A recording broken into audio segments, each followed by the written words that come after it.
Police in Arizona now on the hunt for this man. Falah Hassan Al-Maliki is suspected of running over his own daughter, nearly killing her for becoming too westernized, apparently.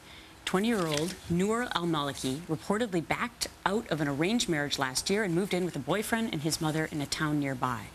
Friends and family say Noor's father threatened her for not keeping traditional Iraqi values. So was this an attempted honor killing?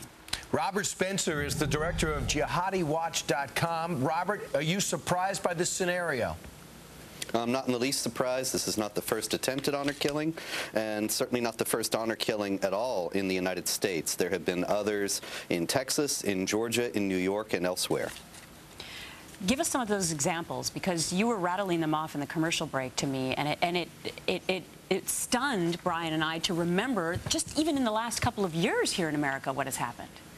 Yeah, absolutely, Gretchen. You know, the funny thing is that, like you said, Iraqi values, but these Iraqi values are shared by Egyptians, Syrians, Pakistanis, Jordanians. What nobody wants to talk about is that this is a problem in the Islamic community. Islam does not mandate any penalty for a father who kills a child, and Muslims are coming to the United States and bringing these values with them. Amina and Sarah Saeed were murdered by their father in Texas for having non-Muslim boyfriends. Chowdhury Rashid in Georgia murdered his daughter for the same kind of situation. She was in a marriage and wanted a divorce, and he didn't like that. The same kind of situation as Noor Al-Maliki now.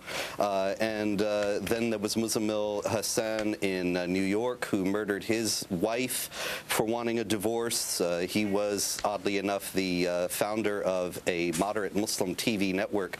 Nobody is standing up and challenging the Muslim community in America to do something about teaching against the values and assumptions that lead to this. And as long as that continues, we're going to see more honor killings in the United States. And what does that say about Rafiq Barry, who's been chronicled here, and she's saying, I want to go back to my parents, I converted to Christianity and I will be killed by them. Does she have a real fear, you think?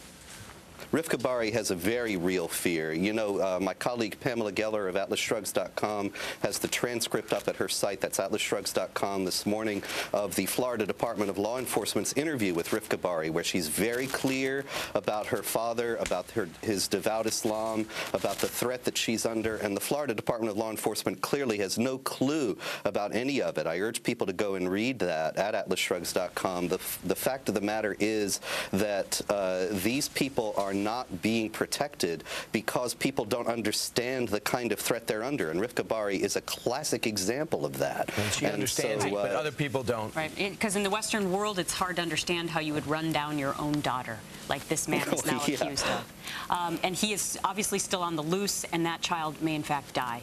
Robert Spencer. Well, the fact that he's on the loose also indicates that there's a support network for these people, and that is something that hasn't been insufficiently discussed. Robert Spencer, thanks so much. Director of JihadiWatch.com. Straight ahead. Grandparents in Florida facing a horrible choice: sell their home or evict their 6-year-old granddaughter. They will all be here live to explain right after the break. This day in history, 1945, baseball's color barrier smashed when Jackie Robinson signed with the Brooklyn Dodgers.